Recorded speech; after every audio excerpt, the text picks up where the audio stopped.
Welcome to the show. The Matt Cutter is here. Madness. It's the Fantasy Madness Show. Hello, everybody, and welcome to, yes, a wonderful edition of Mini Madness. That's right, Mini Madness. We got some games to talk in Mini Madness this week because, COVID, basically. So we got some extra early week games this week. That being said, hello, welcome to the Mini Madness, and don't forget to follow me on the Twitters, on the Grams, at RMK Madness if you don't already. If you don't already, you can check out all my content by going there. I got stuff on YouTube. I got podcasts on Apple Podcasts. Well, you can find that pretty much anywhere. Anyway, I digress. I know, shout out a cannon, it feels like today. Sorry, I'll just slow it up. Try another one of these. There we go. Oh, delightful. Just delightful. Okay. So, a few games at the beginning of the week, right? Right. To finish off week 13, the finale of the regular season. And, waiting until Tuesday to find out if you're in or out of the playoffs, or what seeding you're at, or what may have you. Whatever you're waiting for, you had to wait that extra day. And I remind people, there was something about this on Twitter. And I believe it was Matthew Berry actually who pointed out, hey, we get football tonight. That's a good thing. And it's like I've kind of said, getting football at all is pretty surprising and a good thing, while maybe not the most safest thing in the world. But it's nice to have that to turn to. And for those of us that talk fantasy football or analyze, whatever you're doing pertaining to football, it's nice that that is still there for us. So yes, we just need to remain grateful that we still have the foosball, right? And here we are, getting ready for the Fantasy Football Playoffs 2020 version, pandemic style. But before we get into that,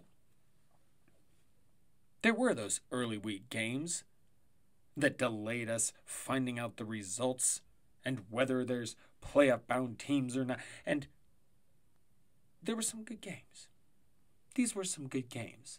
And we begin with Washington upsetting Pittsburgh. Did anyone see this coming? I did see some people mention it. Makes sense. Washington's got a tough defense. Pittsburgh, they tend to find a way to win games, even when they're not playing their greatest. But today was not to be. Today it was not to be. Logan Thomas just fucking destroyed it. 9 catches, 98 yards, and a touchdown, while J.D. McKissick hauled in 10 catches for 70 yards himself. Antonio Gibson left the damn game early with a knee injury. That's a real bummer, particularly if he has helped you get to the fantasy playoffs. You're certainly worried about his availability come this weekend. But keep an eye on it, see how it goes throughout the week. And then Deontay Johnson and Eric Ebron, they led the Steelers, but there wasn't a whole lot. James Washington helped me out. Got a couple of catches for 80 yards and a touchdown. Really just a long touchdown run, and not a whole lot else. Not a lot from the run game, although Anthony McFarland was getting a good amount of carries in that one. Yeah, it was good to see. Couldn't do a whole lot with it, but that Washington defense is legit. And you got to feel good after this one about playing Logan Thomas. Alex Smith likes him. Alex Smith is going to be the starting quarterback the rest of the year. Can you rely on Logan Thomas in the fantasy football playoffs? Well, I believe you can. As a matter of fact, let's just go ahead and check out his schedule.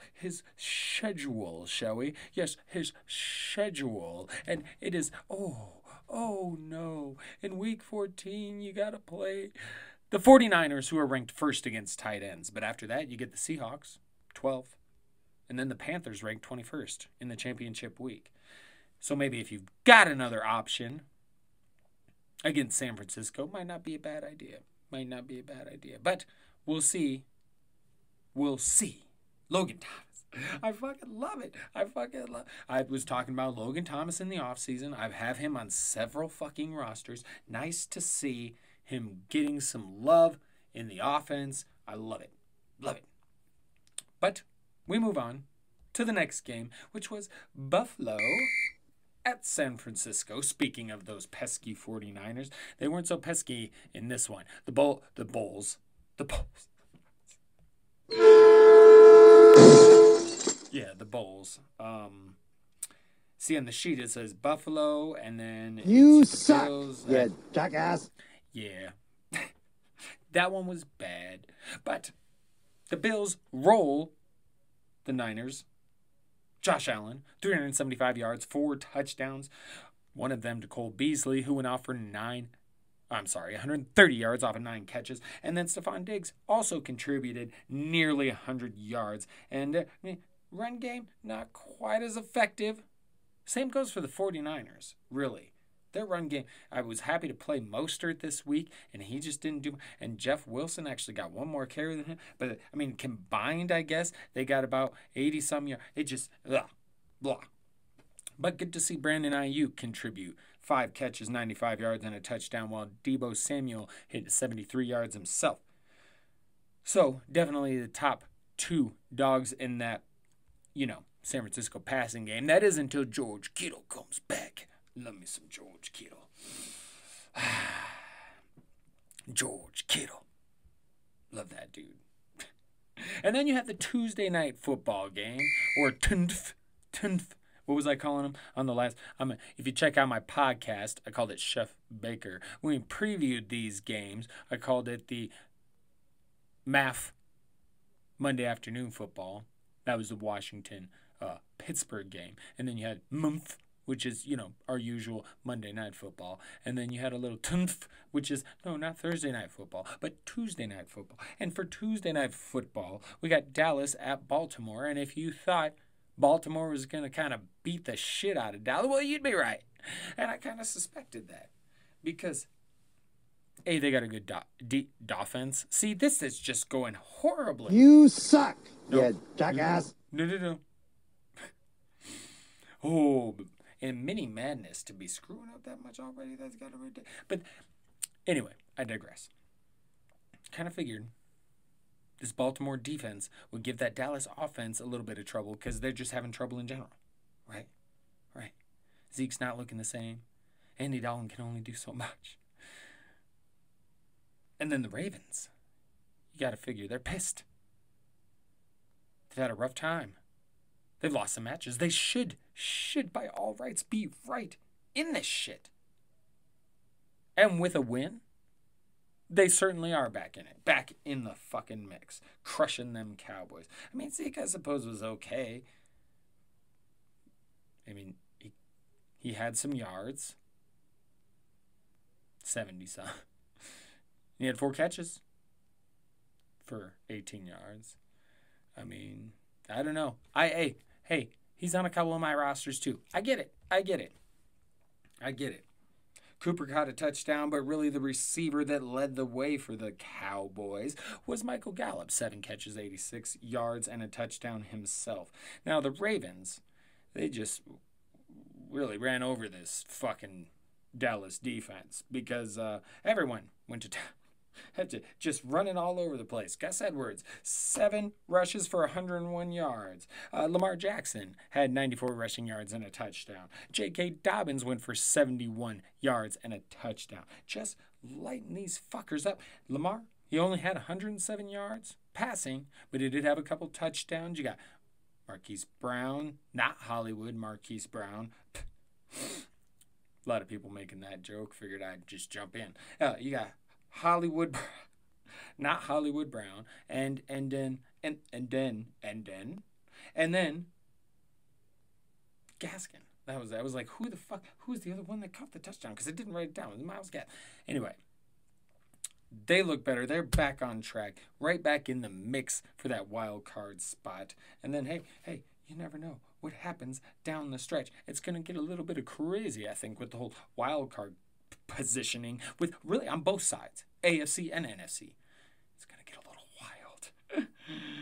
wild. And so, now that Tuesday Night Football is over, Dallas at Baltimore in the books, it is officially the end of Week 13, which means we're officially on to the playoffs. On to round 1 of the fantasy football playoff. Boy, I really can't speak worth a damn tonight. Week 14, round 1. Here we go. Now, trading, the trade deadline's passed. That's in the past, right? We're done with that. The regular season is over. It is down to the playoff teams. This is set.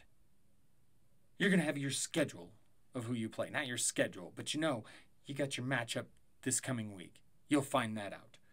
And then if you win, you got a couple of teams you could be playing. So, you know the deal. Rosters are pretty much... and again, we talk dynasty round here, okay? So, when you're in dynasty, the benches are deeper, the waiver wires are thinner. Not a lot on that wire. I mean, you're rolling into the playoffs with what you got. So you've been doing a good job if it got you to this point. So keep doing what you're doing. Because there's not a whole lot of advice one can give another in this situation. You've made it to the playoffs. You've been doing shit right. Okay? Not a whole lot else you can do. Pay attention to the schedule. Obviously, again, Logan Thomas is a good example. Niners ranked first against tight ends. Maybe if you got a better spot, a better player to put in that spot for this week, like me, in one league, I have Noah Fant, Austin Hooper, Logan Thomas. Well, there you go. There's a number of people I can play. But who do I choose? If you're in a situation like that, you definitely got to check out the schedule, right? You got to make sure, hey, this matchup's a little better with Austin Hooper, right? Maybe I play him. I don't think it is because I think they play the Browns. So really, Noah Fant's probably the best matchup for me in that position. But Logan Thomas kicked ass today, or yesterday, Monday. That Logan love. You love that Logan Thomas. But that being said, don't get cute, okay? You want to pay attention to the schedule. If you got some tough decisions to make, let that bring you info, maybe play a part. But overall, don't get cute. Don't get crazy. Play your studs, okay? Don't go, I don't know. DeAndre Hopkins has a bad match. No, just play DeAndre Hopkins. I don't think he does have a match. I don't even know. But that's my point. You can't look totally into schedule and matchups and all of that. Don't get cute. Play your studs. And then, again, if you do have a tough decision between a couple of players that aren't in that stud type, because that should be easy, you revert to schedule and matchups, because that can be a very good indicator of who may have a more successful day. Of course, there's outliers. Of course, Logan Thomas could go and blow up against the Niners defense that's ranked number 1 against tight ends. That could happen. But if you do that, the better process would be to go after, to plug in the guy who's got the easier matchup, right? I don't know. Losing my mind here now. But that's the biggest thing. Don't get cute. And then you plug and you pray. Maybe go bake some muffins. Yeah. Bake some muffins. Do a little baking. That's always nice. Get your mind off stuff, right? Listen to some music. bake some muffins, and then come Sunday when you're enjoying your first round of or trying not to die, and because of the anxiety of the first round of the playoffs. But like you're just sitting there enjoying your football, then you have some muffins to eat, and because you just went baking after you got all. Yeah, I'm lost, because I just put down make some muffins because I like muffins, and who does? Oh goodness! You suck, you jackass. I probably deserve that 3 times. I'm not gonna lie. Oh, goodness. Let's get into a little bit of Thursday Night Football preview. 10th. But not Tuesday Night Football. Thursday Night Football. 10th. Anyway. You got the Patriots at the Rams. Super Bowl rematch from a couple of years ago. And I do think this one is going to be different. I do think it's also going to be lower scoring, which stinks. Because if you got Kupp, if you got Woods, it's a bit of a freaky matchup, okay? I don't know that you really are. I mean, if you've got a studly group of wide receivers,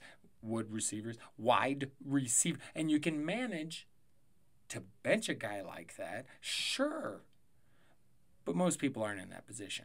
So you play your studs. Like I said, don't get cute. Play Robert Woods. Play Cooper Kupp. It's fine.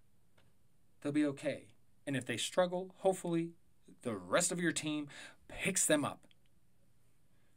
If you're really that worried about it, just remember, don't get cute. Just saying. But I do think the Rams' defense is really, really, really for real. And I think they're going to be able to, let's face it. The Patriots looked good last week. Cam Newton also only threw for 69 fucking yards, right? 69 fucking yards. 45 points. He threw 69 yards. So, keep that in mind. And realize that this could be a very ugly game for the Patriots.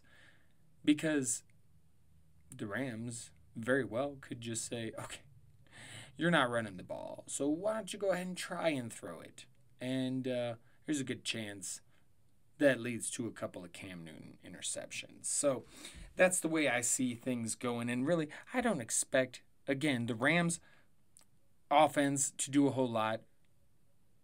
Cooper Kupp, Robert Woods, temper the expectation a little bit because that New England defense is good. But I do think, and this is what I was trying to get to earlier when I was going on about blah, blah, blah. But I do think the way you could beat the Patriots, if you're the Rams in this sort of situation, you attack them with your running backs. So I expect to see a lot of Cam Akers, some Darrell Henderson, maybe some Malcolm Brown sprinkled in there, right? Sprinkled in there. Boy, I am just severely struggling to speak in this particular episode. I know. I don't know what to tell you, though. I'm not going to go delete anything. Laugh at me. By all means. I laugh at myself quite often, to be honest with you. Okay, all right. But that's what I got for you. I definitely think in that game, Rams running backs, that's going to be your point getters in that one. But I do expect it to be a good game. I'm actually really excited. So, yeah. All right. Thank you all for joining me. That's what I got for you on the Mini Madness. Right a few minutes longer than I've really wanted to or normally do. But that's all right. We got it in. Keep an eye on Antonio Gibson. He's banged up. Daniel Jones, by the way, could come back this week. And Cam Akers has a bit of a shoulder injury, so keep your eye on that. Like I said, he's supposed, from what I read, the reports say he should be good to go for Thursday. But keep your eye on it. Fucking Cam Akers. Because if he plays, which he should, I really think he's going to be a big part of that game. Like I said, I think the running backs are where the fantasy points are going to come from the most in that game.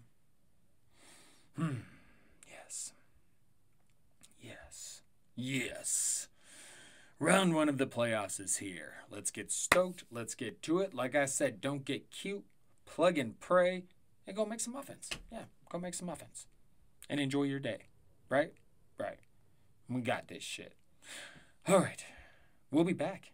We certainly will. On Friday, with a full video and a full pod for your ear holes.